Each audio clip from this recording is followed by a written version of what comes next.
In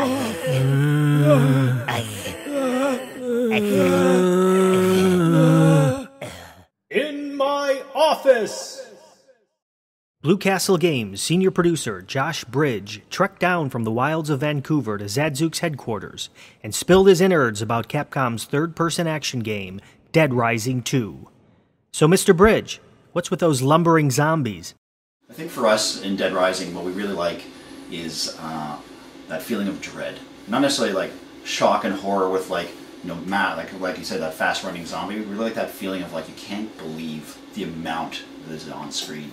And that idea that they're this toy that you can play with, as opposed to like this one-on-one sort of like really deadly experience, is what really ties into that sort of subgenre of zombies that I think that we're really trying to achieve with Dead Rising.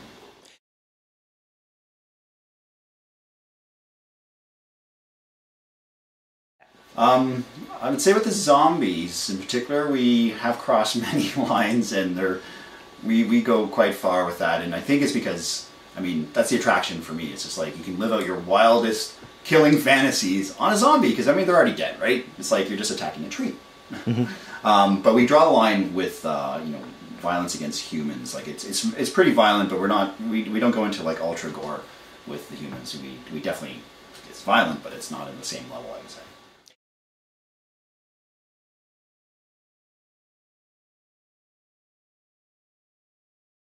I think it's actually the favorite one for me still, and it's even doing things like playing the game again with everyone as we're getting so close to release, is finding new ways to use the weapons on zombies. You know, like I showed earlier, where you have like a sort of like explosive bomb and then luring them into it, or using that sort of freezer bomb as well, and then using that power guitar and blowing them all up. That's stuff that just sort of like, you know what, I'm tailoring the game to my experience, and it still feels new and fresh each time, all the way to the end of development. It's been great.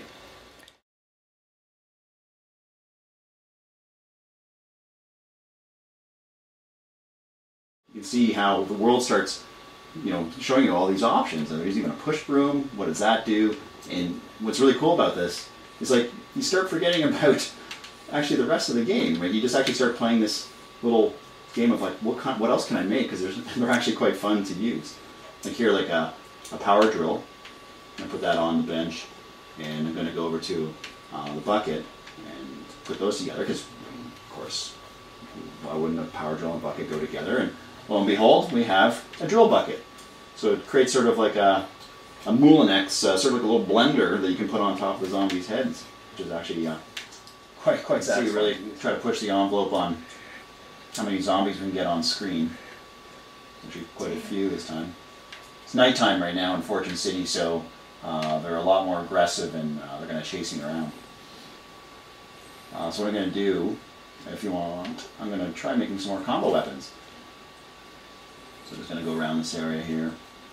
I'm pretty good with, I'm just going to go around the world here, and a different part of the world here. We're just outside Fortune City.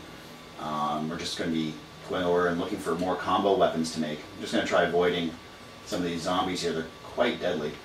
And I'm looking for those maintenance rooms again. And you can find, there's the icon. Oh, getting attacked. And I'm just going to try to avoid that. And there's that maintenance room icon. And there we go. I'm going to find, see if I can find a combo weapon. I'm going to pick up this parasol. It had that wrench icon. I'm going to just put that on the bench. And I'm going to close the door here for a moment so I can work in peace, so I don't have these zombies all attack me. And I'm going to pick this thing up here. Let's take a look what it is. A leaf blower. Nice leaf blower. I'm going to put these two together. And get that little montage, which I'm just going to skip past just quickly. And there we go. I've made a parablower. You know, now I have this parasol and a leaf blower, and I can, you know, try that out on zombies and see what the results are. Usually quite gruesome, actually. Okay.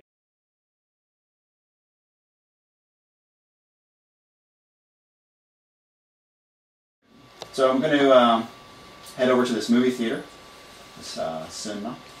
You can see that we're really pushing a lot of zombies on screen. This area gets really dense. It's quite deadly.